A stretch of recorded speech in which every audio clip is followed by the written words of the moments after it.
भूख अत्यंत विचलित कर रही है। भोजन आरंभ करें अनुज।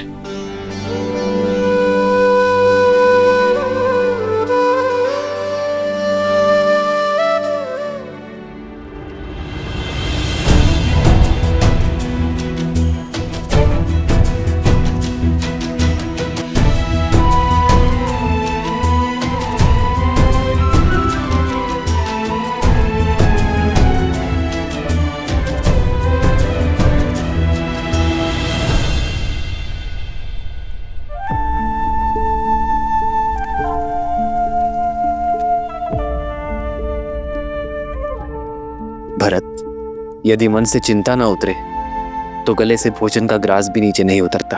अपने मन को हल्का कर दो भरत, और जो सोच तुम्हें विचलित कर रही है वो मुझसे कहो। क्या कहूं भैया मैं? ये कहूं कि मैं कितना अभागा हूं, ये कहूं कि मुझे आपकी सेवा का वो अवसर कभी नहीं मिला जो सदैव लक्ष्मण को मिला। ये कहूं कि संकट में सदैव वो आपके साथ रहा, मैं नहीं।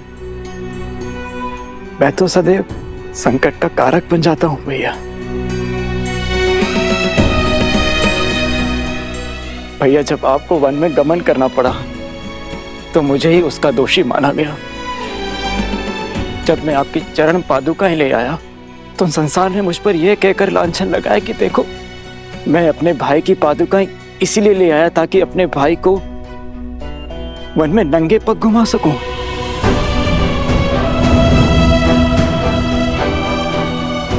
और मेरे कारण मेरी सीता भाभी मां को न जाने कितने माह तक उस दुष्ट रावण की बंदिनी बनकर रहना पड़ा। और अब जब अयोध्या पर संकट आन पड़ा है, वही आप मुझे इस योग्य भी नहीं समझते कि मैं उन दो ऋषि कुमारों के विरुद्ध खड़ा हो सकूं जिन्हें मृत्यु के घाट उतारने के लिए मेरा रोम रोम तड़प रहा है। अपने दोनों भाइयों के अचेत शरीर मेरे नेत्रों के सामने छाए रहते हैं भैया। ये पीड़ा मैं अब और नहीं सह सकता। मैंने लक्ष्मण को रोका, उसे समझाया कि उन दोनों बालकों से सौम्य रहे, किंतु उसने मेरी एक न सुनी। किंतु देखिए, लक्ष्मण कैसे मूर्छित हुआ पड़ा है भैया। मैं तो उनसे लड़ने भी नहीं जा सकता क्योंकि मेरे भैया ही मुझे योग्य नहीं समझते। हुआ ना मैं अभागा।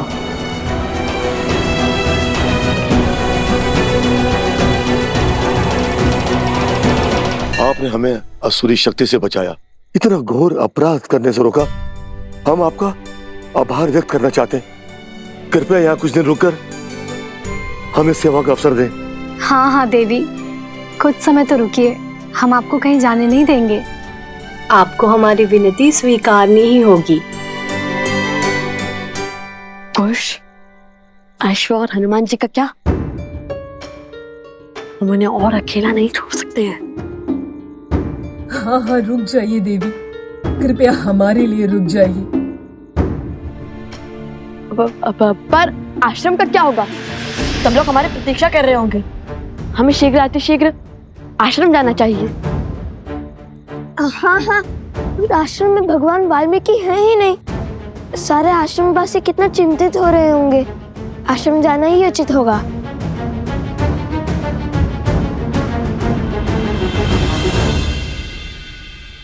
कैसे सोच लिया तुमने भरत? ये कैसे सोच लिया कि मैं अपने भरत को लक्ष्मण या शत्रुघ्न से कम योग्य मानता हूं? तुम तो सौम्यता के सूचक हो भरत, पराक्रम के पर्याय हो। मुझे सबसे अधिक प्रिय हो तुम भरत। मैंने तुम्हें जाने से इसलिए रोका क्योंकि लक्ष्मण सदा मेरे साथ रहा है भरत। मैंने उसे सदा ही घायल होते हुए, मृत्यु के मुख में जाते हुए देखा है। अत्यंत दुख हुआ मुझे, किंतु मैंने हर बार अपने आप को संभाला है भरत। इस बार पुनः लक्ष्मण घायल है और शत्रुघ्न भी। मैं इस विपदा को सह नहीं पा रहा हूं भरत। और इस बीच यदि तुम्हें कुछ हो गया मेरे भाई, तो भैया पुण्य के प्रतीक श्री राम से पाप कैसे हो सकता है? किंतु आप स्वयं को मेरे स्थान पर रख के देखिए। स्वयं या महल में सुरक्षित रह के आपको युद्ध भूमि में जाते हुए देख क्या मैं स्वयं से कभी दृष्टि मिला पाऊंगा? लक्ष्मण और शत्रुघ्न के नेत्रों में नेत्र डाल पाऊंगा? वेद के उपचार से वे दोनों शीघ्र ही सकुशल हो जाएंगे। किंतु क्या आप ऐसा चाहते हैं कि आपके भाई की आंखें उन दोनों के सामने सदैव झुकी रहे? जिन अयोध्या वासियों ने गंगा सी पावन मेरी सीता भाभी मां पर बिना किसी दोष इतने लांछन लगाए, क्या वे लोग मुझे क्षमा कर पाएंगे? क्या वे लोग ये नहीं कहेंगे कि देखो, दो भाई तो अपने बड़े भाई के साथ कंधे से कंधा मिला करके लड़े, किंतु भरत अपने हाथ पर हाथ रखकर बैठा रहा, वो कुछ न कर सका। मेरे 14 वर्षों की तपस्या पर कालिक लग जाएगी भैया, और भरत संसार में फिर से वही भरत बन जाएगा जो अपने भाइयों की दुर्दशा देखना चाहता है। और तब क्या कहेंगे आप भैया? क्या मेरे मान पर आप ये वार सह पाएंगे?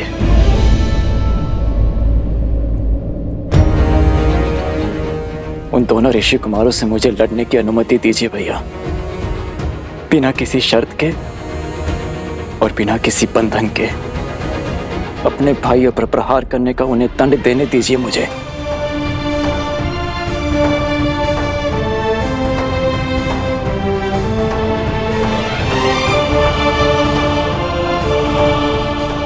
जाओ भरत, बिना किसी शर्त के, बिना किसी बंधन के जाओ, और जो उचित लगे वही निर्णय लो। चाहे अब उन दो बालकों को जो दंड देना पड़े दो, और अयोध्या का अश्वमेध यज्ञ पूर्ण करवाओ।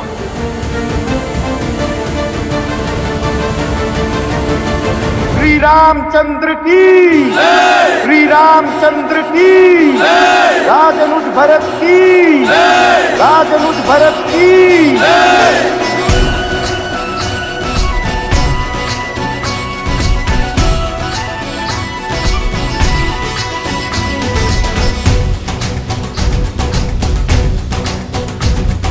विजयी भव।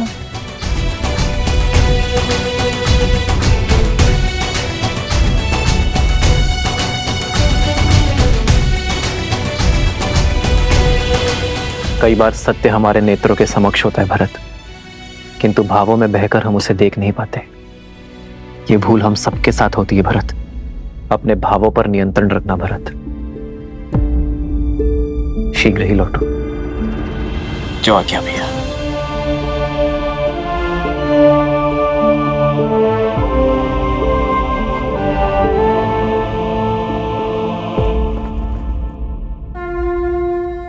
विजयी भव।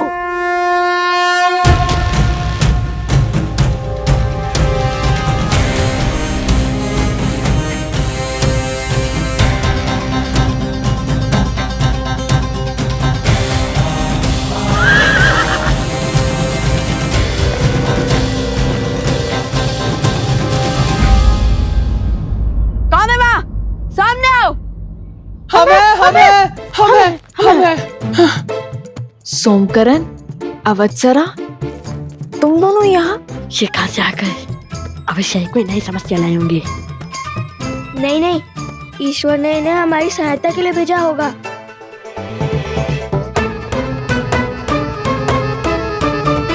सोमकरण, अवत्सरा, क्या कर रहे हो तुम दोनों यहाँ? और ये वृक्ष कैसे गिरा? भैया, इसे काट देते हैं, इससे मार्ग अवरुद्ध हो जाएगा। नहीं, हम अपने काम को सार्थक करने के लिए प्रकृति को हानि नहीं पहुंचा सकते।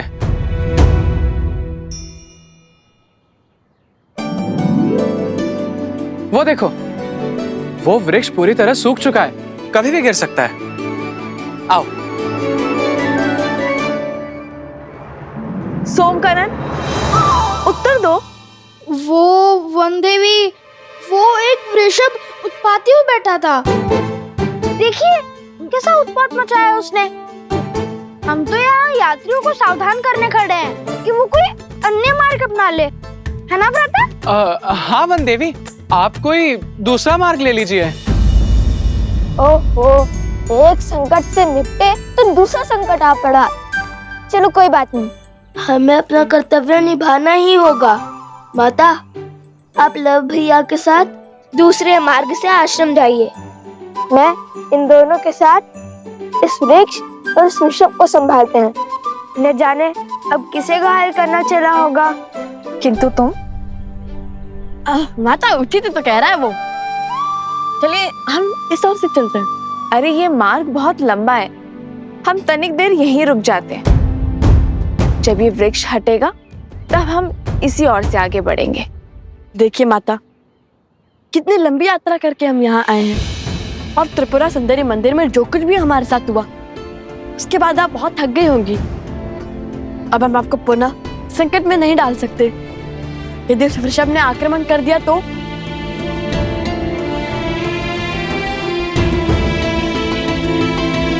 ठीक है, चलो। और तुम सावधान रहना और शीघ्र ही लौट कर आना। मुझे तुम सबकी प्रतीक्षा रहेगी। निश्चिंत होकर जाइए माता, हमारे पास सोमकर्ण है ना।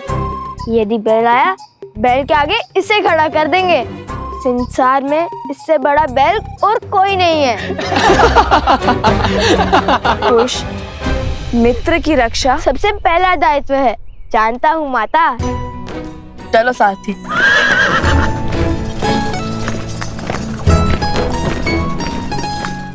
अद्भुत, आज तो बचा लिया आप दोनों ने। यदि रथ इस मार्ग से जाता तो अश्व और हनुमान जी दोनों माता के सामने होते, और फिर उनकी डांट से तो श्री राम भी नहीं बचा पाते। संकट से बचा है अपने गुरुपुत्र। संकट अभी शेष है कुश।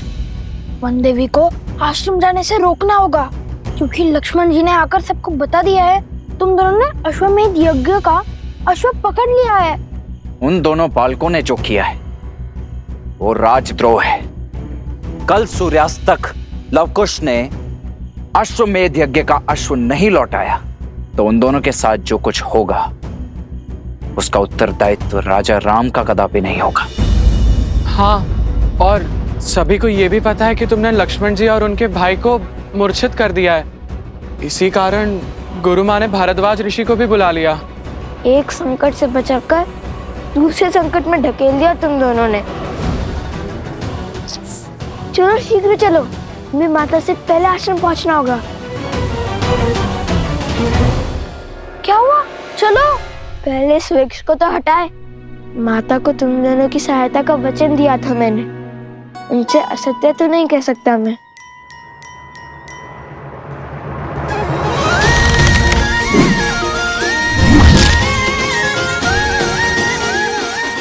अपनी शक्ति दिखाने का कोई अवसर चूकते नहीं ना तुम। अभी मेरे गुणगान गाने का समय नहीं है, शीघ्र चलो। लव भैया को आश्रम की स्थिति का ज्ञान नहीं है, वो तो संकट टलने के उत्साह में होंगे। चलो। ये मार्ग तनिक लंबा है सारथी, तनिक तीव्र चलाइए। और तीव्र। बहुत घोर अपराध हुआ है लवकुश से। जाने ये पाप कैसा दंड लेकर आएगा गुरुदेव।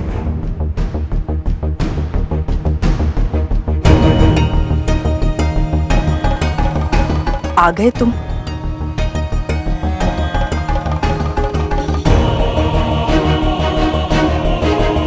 कुश, तुमने और लव ने इतना बड़ा अपराध क्यों किया?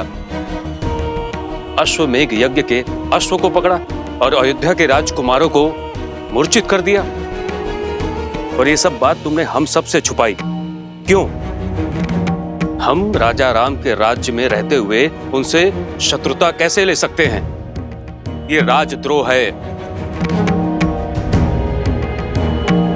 हमने भगवान वाल्मीकि जी को संदेश भेज दिया है। जैसे ही तुम्हारी माता श्री आएंगी, हम उनसे बात कर अश्व छुड़वा देंगे। हाँ, और तीव्र चलाइए सारथी। हम भगवान वाल्मीकि जी के शिष्य हैं और उन भगवान वाल्मीकि जी ने हमें सदा सत्य के मार्ग पर चलना सिखाया है, अपने कर्म को निडर होकर करना सिखाया है। अब आप भी बताइए, जिन राजा राम को हम पूछते हैं उन्हीं राजा राम ने अपनी पत्नी के त्याग का महापाप कर दिया। जिनके लिए राजा राम ने राम सेतु बनाया, लंकापति का अंत किया, जिनके साथ की लालसा में माता सीता ने स्वयं अग्नि परीक्षा दी, उन्हीं माता सीता को स्वयं से दूर कर दिया। क्यों? ये प्रश्न हमें विचलित कर रहे थे।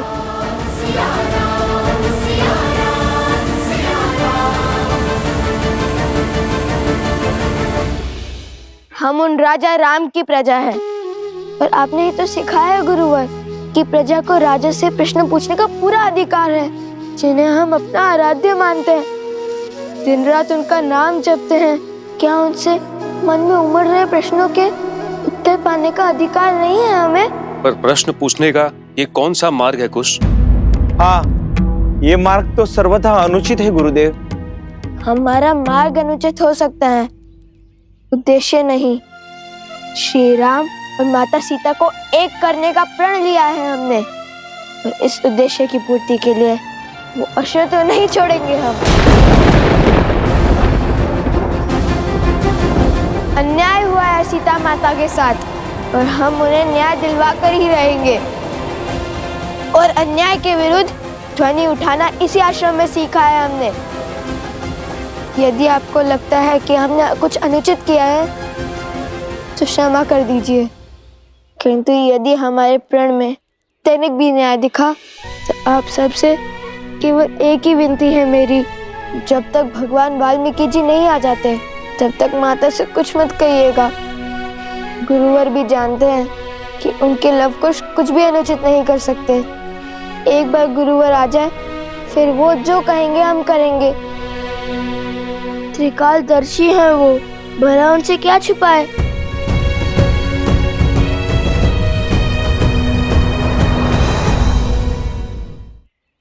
नहीं ऋषिवर, ये बालक अभी नादान है। उद्देश्य कितना भी उचित है, उसका मार्ग इतना अनुचित नहीं हो सकता। आपका निर्णय उचित है गुरुवर। इनकी माता को सब बताकर ये अश्व तुरंत लौटा देना चाहिए, यही सर्वथा उचित होगा। हमें श्री राम से प्रश्न पूछने का अधिकार है, इसमें भला क्या अनुचित। मान जाइए ना ऋषिवर, भगवान वाल्मीकि जी की आने की प्रतीक्षा कर लेते हैं। माता को कुछ मत कहिएगा ऋषिवर। कुश,